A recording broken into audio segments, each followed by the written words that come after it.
Welcome to Luca and Miguel. Enjoy the video.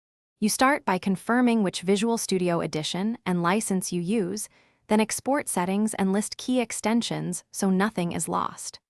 Once done, run the Visual Studio installer with administrator rights and let it refresh its feed. This ensures you see the latest updates. Make sure target projects are closed and source control changes are committed because the update can lock files. Then locate the product card and click Update to begin downloading the required components immediately. You now focus on the middle steps. Inspect workloads and individual components so you update only what you need, reducing download time. If components change since your last install, use Modify to add or remove workloads and avoid unnecessary packages.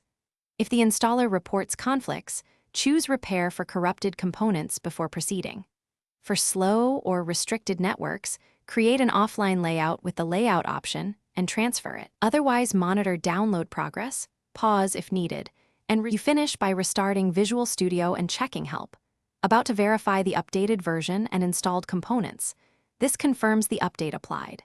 Next, update any extensions from Extensions, manage extensions, and then rebuild your solutions to detect API or toolchain changes right away.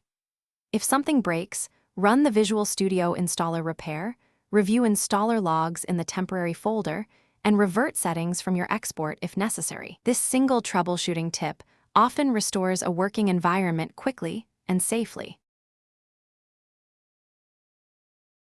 Thanks for watching and please subscribe. It's the best investment you'll ever make.